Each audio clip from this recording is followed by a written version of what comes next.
Hello there, welcome to lesson number 9 in our series on using FluidDesigner for 3D printing to create lampshades and desk lamp covers.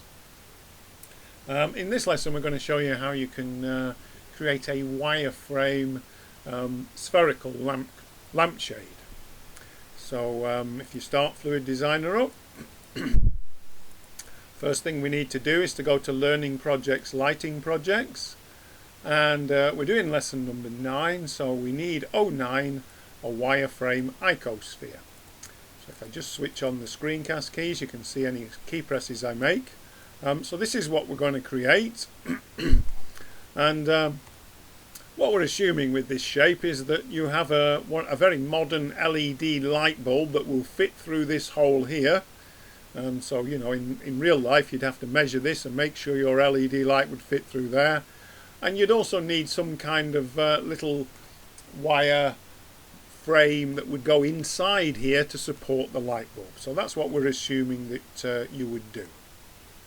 So how do we create this? Well, if we go to Add Mesh and Ico Sphere, we'll get a basic sphere there in the center of the screen. And if we just go View and Zoom Selected, there you can see it.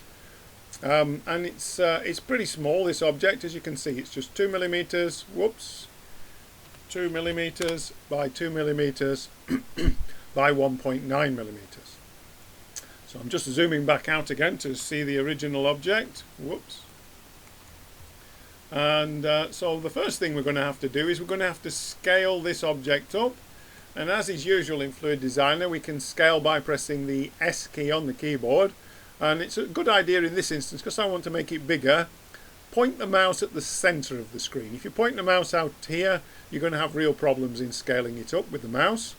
So press S on the keyboard, and then you can see we can drag the mouse out and we can scale it up. Now these values here started off at 2 millimeters. So if we actually, instead of dragging the mouse, if we actually type in 100 as the scale factor, 100 times the original 2 will change these values to 200 millimeters. And up here you can see that the scale for X, the scale for Y and the scale for Z are all 100. That's what I've just typed in on the keyboard. The mouse is not having any effect now, but to apply that scale I need to press the Enter key on the keyboard. So I've just scaled it up.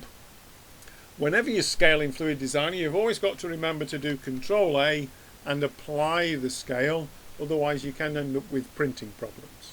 So that's something that you need to always remember to do if you're going to change these values here and scale an object, or use S for scale. Now the next thing that we need to do is we need to delete these faces here. So what we're really looking for is a wireframe of this object. And if I just press the tab key and go into edit mode, what we want to do is to delete all of these faces and create a wireframe of this object. Well, rather than selecting them here and deleting individual faces, the best way to do this is to use a modifier. And the modifier that we're going to use is the wireframe modifier. And as you can see, that's changed the object into a wireframe. It's actually deleted the meshes, but it's also importantly added a thickness to each of these wires. If we'd have tried deleting individual faces, we wouldn't have had this thickness value. Now we can change this if we want to, but in this particular exercise we're not going to. We've got an even thickness box ticked here. That's probably going to help us in this case, but you do have to play around with some of these values to see what works best. And the offset, we're going to leave it as 0. In other words, when we apply some thickness to these wires, which we're going to do next, that thickness will be offset evenly around the wire. So we're now going to add another modifier, and it's a solidify modifier. So we've got 2 modifiers in this panel here now. And one follows the other. The wireframe is applied to the original object first of all, and then the solidify is applied after it. And that's quite important which way round it is. So if we change this thickness of the shell to 3 4 millimeters, you can see what's happening to the icosphere. It's thickening up now. And if we zoom in, you can see, well, there are a few funny bits here, and we've really got to kind of tidy this up. Well, there are various options that we can select here, one of which is this even thickness. Maintain the thickness by adjusting sharp corners. Well, if we tick that one, notice what happens. It does bulk up the thickness of the wireframe quite considerably when we tick there. And what we do notice when we do that is this effect here, this pattern. So what's causing that pattern? Can we change it? Can we smooth it out? Well, if we look at the offset value here, if I hold down the left mouse button and drag the mouse to the right, can you see that that pattern disappears? So -1 gives you this slightly, well, I mean, it does look quite attractive, the pattern, but when it comes to printing it, it might not look so good. When we change that to +1, we get an ordinary even finish at each of those junctions. Now, if we change the offset for the wireframe up to +1 or -1, notice that doesn't seem to have any great effect. I would tend to leave that at 0. But the offset for the thickness does affect the appearance of the finished object. And notice that this ridge pattern only appears in some places around the mesh. Doesn't appear here, but it does on this one. But when we change that offset to +1, it's all the same. Now, the only thing you can do when you're creating objects like this using Wireframe and Solidify is play around with all of these different options and see which looks the best. There's no simple answer to this. It does vary quite considerably as to what the appearance will look like, and you've just got to play around with them until you get a look that seems good to you. Okay, so I'm going to leave it at that and suggest that that's okay for this. Well, actually, I think I'm probably going to remove that even. No, let me have a look again. Yeah, I'm going to remove that even thickness there. I'm just going to leave the offset at +1. That's going to give me slightly thinner wires, which yeah, is probably going to be more suitable. That's a little bit too thick. So that replicates what is at the bottom of the screen now.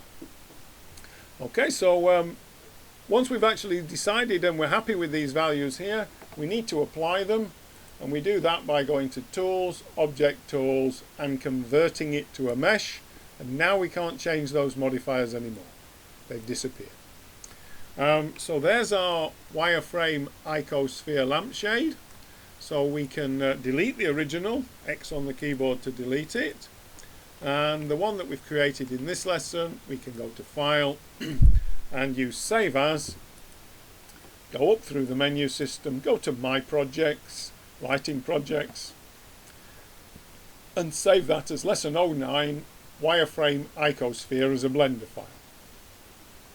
And if we then export that Blender file as a wavefront object to the desktop, so it's 09 Wireframe Icosphere object, we can go to Netfab Basic, go to Project and Open, go to the desktop and open the Lesson 09 Wireframe Icosphere. And we haven't got any warning red triangles, okay, so that's a good sign. But go to Extras and repair the part. Just move the window across and have a look. Well, there aren't any problems here. Now, if I just flick back to FluidDesigner, when we had the modifiers open here, the wireframe modifier, I shouldn't really be doing this, and the solidify modifier, these values here can make a considerable difference to what happens in terms of border edges, orientation and holes. So to have zeros here is a really good sign. So that's the sort of thing that you should be looking for. But here what we're going to do is run automatic repair anyway and apply the repair and remove any old parts.